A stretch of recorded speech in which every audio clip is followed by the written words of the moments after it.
Halo Sobat Misteri, jumpa lagi bersama saya Andi Jogja dalam tayangan Jejak Misteri Sejarah dan Budaya. Pada tayangan Jejak Misteri Sejarah dan Budaya kali ini, saya ingin mengajak Sobat Misteri untuk membahas jejak misteri sejarah dan budaya tentang Masjid Keraton Saka Tunggal Yogyakarta. Tapi sebelumnya jangan lupa tekan like, subscribe, serta tombol loncengnya agar Sobat Misteri bisa mendapatkan konten-konten jejak misteri sejarah dan budaya yang menarik serta terbaru pastinya.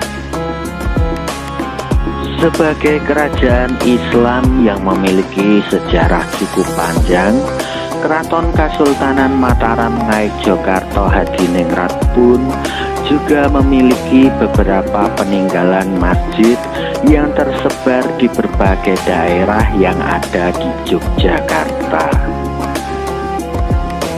Dan salah satu peninggalan masjid dari Keraton Kasultanan Mataram Ngayogyakarta Hadiningrat tersebut adalah Masjid Keraton Saka Tunggal Yogyakarta. Masjid Keraton Saka Tunggal Yogyakarta ini lokasinya secara administratif berada di daerah kawasan Taman Sari Patehan Keraton Yogyakarta.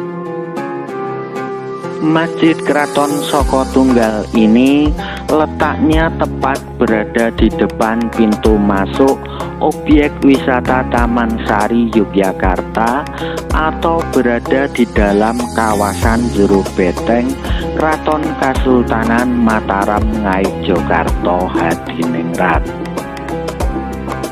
Nama Masjid Saka Tunggal sendiri berasal dari dua kata, yakni soko yang memiliki arti sebuah tiang atau penyangga, sedangkan tunggal memiliki arti satu. Maka secara harafiah Masjid Saka Tunggal memiliki arti sebuah masjid yang hanya memiliki satu tiang penyangga utama.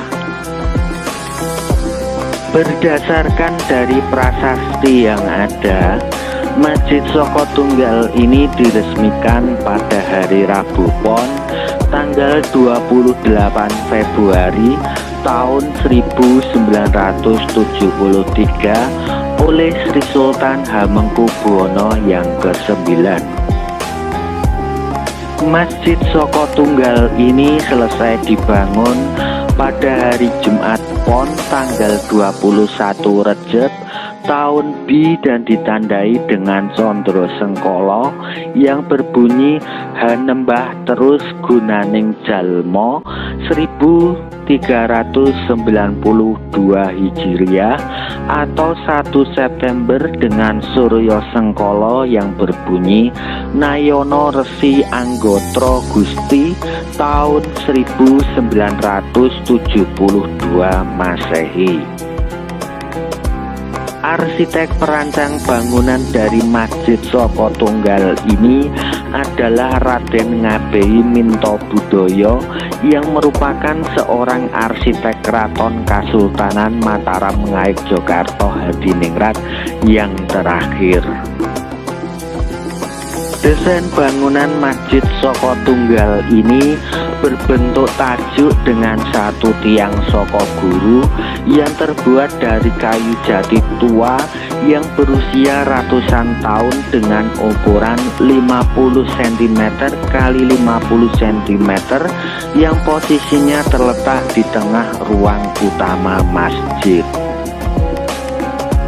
Sedangkan umpak dari tiang soko guru atau tiang penyangga tersebut berasal dari petilasan Sultan Agung Hanyokrokusumo yang dahulu berkedudukan di Keraton Pleret, Bantul, Yogyakarta. Masjid Soko Tunggal ini merupakan sebuah masjid yang dalam proses pembangunannya tanpa menggunakan bantuan paku. Arsitektur bangunan dari Masjid Kraton Soko Tunggal ini banyak sekali memiliki syarat dan makna. Di saat kita sedang duduk di ruang utama dari Masjid Soko Tunggal ini, maka kita akan melihat 4 batang soko bentung dan 1 batang soko guru, sehingga semua berjumlah 5 buah. Hal ini merupakan sebuah lambang dari negara Pancasila. Soko guru merupakan lambang dari sila yang pertama, yakni ketuhanan yang Maha Esa. Usuk sorot yang memusat seperti jari-jari payung yang disebut juga dengan peniung merupakan lambang kewibawaan negara yang melindungi rakyatnya. Di Masjid Soko Tunggal juga terdapat beragam ukir-ukiran, dan ukiran ini selain dimaksudkan untuk menambah keindahan dan kewibawaan, juga mengandung sebuah makna tertentu. Ukiran Probo memiliki arti bumi, tanah, dan kewibawaan. Sedangkan ukiran Saton memiliki arti menyendiri atau sawiji. Lalu ukiran Sorot memiliki arti sinar atau cahaya matahari. Sedangkan ukiran Telacap memiliki arti panggah, yaitu tabah dan tangguh. Kemudian ukiran Ceplok memiliki arti pemberantas angkara murka. Sedangkan ukiran Mirong memiliki arti maijan atau nisan, dengan kata lain memiliki arti bahwa semua kelak pasti akan dipanggil oleh Allah Subhanahu wa Ta'ala. Sedangkan ukiran tetesan embun di antara daun dan bunga yang terdapat di balok uleng memiliki arti siapa saja yang sholat di Masjid Soko Tunggal ini semoga mendapatkan anugerah dari Allah Subhanahu wa Ta'ala. Dari aspek konstruksi bangunan Masjid Soko Tunggal ini pun juga banyak menyimpan syarat dan makna.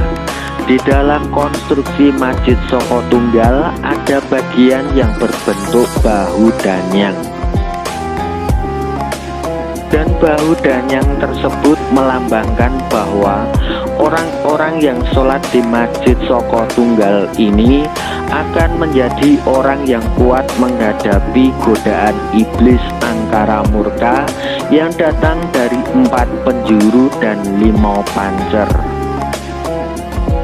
Sedangkan sunduk memiliki arti menjalar untuk mencapai tujuan, santan memiliki arti bersih, suci, dan jujur, lalu uleng memiliki arti wibawa. Kemudian singup memiliki arti keramat, sedangkan bandoga memiliki arti hiasan pepohonan dan tempat harta karun. Lalu tawonan memiliki arti gana, manis, dan penuh. Rangka-rangka Masjid Soko Tunggal yang dibentuk sedemikian rupa juga memiliki makna tersendiri juga. Soko Brunjung melambangkan upaya mencapai keluhuran wibawa melalui lambang tawonan. Sedangkan dudur adalah lambang ke arah cita-cita kesempurnaan hidup dengan lambang ganja. Kemudian sirah godo melambangkan kesempurnaan senjata yang ampuh sempurna baik jasmani dan rohani. Sedangkan mustaka digunakan untuk melambangkan keluhuran dan kewibawaan. Mari kita jaga warisan sejarah dan budaya leluhur ini agar kedepannya Masjid Kraton Saka Tunggal ini bisa tetap lestari dan bisa menjadi salah satu bukti dari sejarah peradaban bangsa ini. Karena sebuah bangsa yang besar tidak akan pernah bisa lepas dari sejarah dan budaya yang ada. Demikianlah kisah jejak misteri sejarah dan budaya yang ada di Masjid Kraton Saka Tunggal ini. Jangan lupa jika Sobat Misteri suka dengan tayangan seperti ini, bisa like, subscribe, share, dan tekan tombol loncengnya agar tayangan jejak misteri sejarah dan budaya ini bisa berkembang. Percaya menapa mboten? Sumangga terserah panjenengan.